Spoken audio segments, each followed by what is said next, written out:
Mes chers collègues, mesdames, messieurs, chère Annette tout d'abord, merci d'avoir présidé ce début de séance, long mais nécessaire. C'est avec une réelle émotion que je m'adresse à vous en qualité de maire de Mulhouse. Je mesure en cet instant à la fois la tâche importante qui m'incombe, mais aussi l'honneur qui m'est fait d'être en charge des affaires de notre ville. Parce que j'aime profondément Mulhouse, je compte lui donner le meilleur de moi-même, avec humilité et générosité, animé par le devoir de servir et la volonté d'agir. Avant tout, merci pour votre confiance et pour le vote que vient d'exprimer le conseil municipal. Maire de Mulhouse, je m'engage dès à présent à faire vivre entre nous un débat d'esprit positif, offensif, respectueux de l'opposition et attentif à ces propositions que je souhaite constructives, afin de conduire l'action publique dont notre ville a besoin dans la continuité du projet de l'entente pour Mulhouse. Venus d'horizons politiques différents, la majorité s'est rassemblée pour mener une action déterminée, réaliste et partagée pour notre ville. C'est dans ce cadre que je m'inscris. Cher Jean-Marie, c'est vers vous que je souhaite me tourner en premier lieu.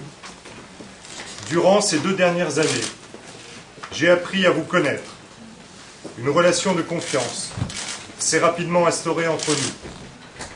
Je vous remercie pour votre ouverture d'esprit, votre capacité à fédérer les différentes composantes de notre majorité de projets. Écologistes, divers gauches, radicaux de gauche, sociodémocrates, centristes, radicaux valoisiens et droite républicaine. Votre action a permis d'engager avec énergie la renaissance dont Mulhouse avait besoin. Jean-Marie, vous savez l'estime que je vous porte.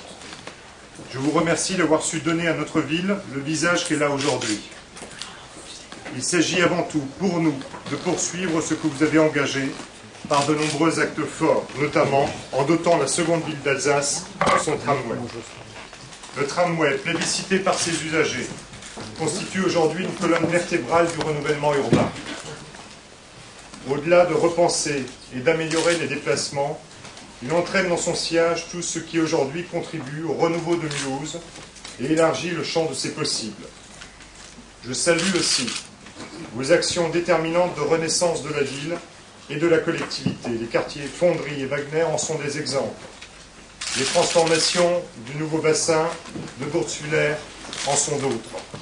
Et nous pourrions aussi citer la modernisation des services publics municipaux ou encore les actions innovantes en faveur de la prévention et de la sécurité.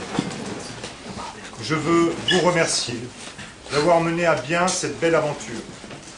Je veux également vous dire que Mulhouse sera présente, à vos côtés, afin de porter les ambitions de notre territoire et d'agir en faveur de la qualité de vie de nos habitants dans les fonctions qui sont les vôtres à la tête de notre agglomération. Le couple commune-communauté doit être un couple gagnant au service de l'ensemble des habitants de l'agglomération et donc des Mulhousiens. L'attractivité de notre agglomération repose aussi sur le rayonnement de notre ville.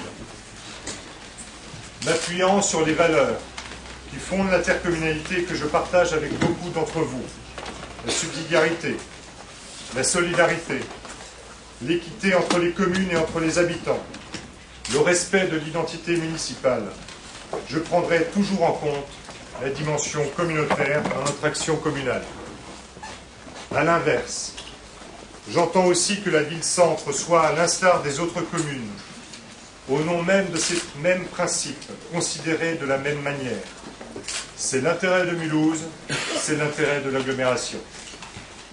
Je serai ainsi, par exemple, un promoteur acharné de la desserte ferroviaire de l'Euro-Airport, un soutien inconditionnel à la politique de transport qui permettra l'arrivée d'un TGV Rhin-Rhône cohérent en gare de Mulhouse, site en transformation qui sera sous peu le symbole de l'intermodalité de notre territoire. C'est l'intérêt de Mulhouse, c'est l'intérêt de l'agglomération. Enfin, je crois fortement aux perspectives de travail en réseau, dans le cadre du réseau métropolitain Rhin-Rhône, mais aussi avec Strasbourg, l'autre polarité alsacienne. L'avenir de notre université en dépend, mais aussi le développement de notre économie ou de certains de nos services publics.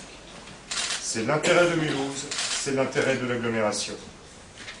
Parce que le destin de cette agglomération et celui de la ville-centre sont intimement liés, je m'emploierai avec force et enthousiasme à consolider les relations fortes qui unissent nos deux collectivités, et cela toujours avec la même volonté, le même objectif, servir au mieux les Mulhousiens.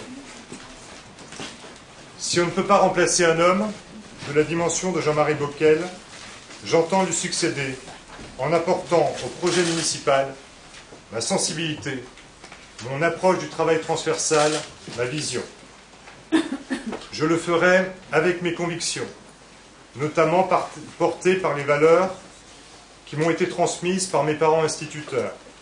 Mon choix professionnel, celui d'être médecin urgentiste, les restitue bien et correspond à ma façon de concevoir l'action.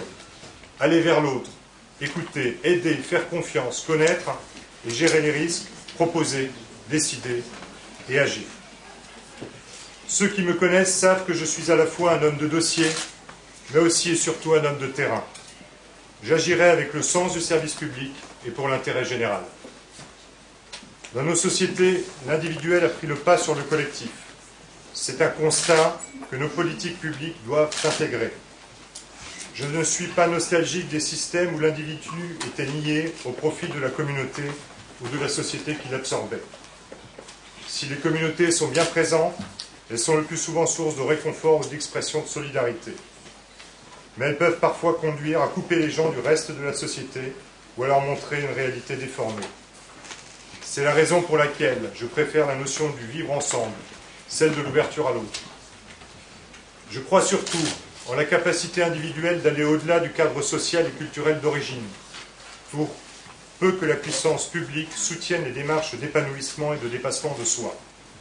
C'est bien là toute la grandeur de l'action publique.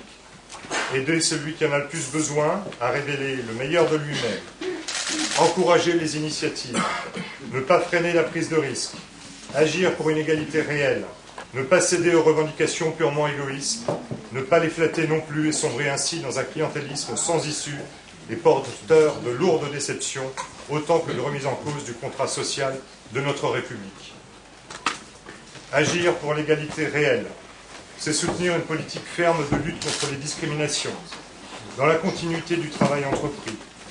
C'est mettre à la disposition de nos concitoyens qui souffrent de la crise, et pas seulement depuis la crise, le soutien urgent dont ils ont besoin, mais aussi et surtout les accompagner dans les démarches pour en sortir. C'est le défi de nos politiques de solidarité active, qui, en responsabilisant l'individu, vise son autonomie et son bien-être. C'est pourquoi il appartient de travailler dans un esprit de co-responsabilité avec les associations, comme avec les autres partenaires institutionnels, pour la construction d'une société ouverte, reconnaissante des mérites et des potentialités de chacun. Une société vigilante et sûre de ses valeurs, qui refuse l'extrémisme, l'égoïsme, le repli sur soi, l'injustice, la misère. Mais je ne suis pas naïf. Dans les sociétés démocratiques, l'action politique ne fait pas tout, ne peut pas tout. Elle agit en interaction avec les groupes, les hommes et les femmes qui la composent, avec les influences d'un monde qui change, avec les distances-temps qui se réduisent et impactent la vie sociale. C'est néanmoins aux politiques que revient la tâche de tracer les perspectives et le cadre des valeurs à promouvoir. Vous l'avez compris, les miennes sont celles de la liberté, de la solidarité, du mérite, du travail et surtout du respect de l'autre. Le politique doit être humble et ambitieux à la fois, se concentrer sur ce qui est essentiel pour l'habitant, être à son écoute, savoir trancher dans les conflits d'acteurs et aussi tracer les perspectives durables du développement de la ville. Notre projet, mon projet, est un projet humain pour les Mulhousiens, soucieux de dynamisme et de durabilité.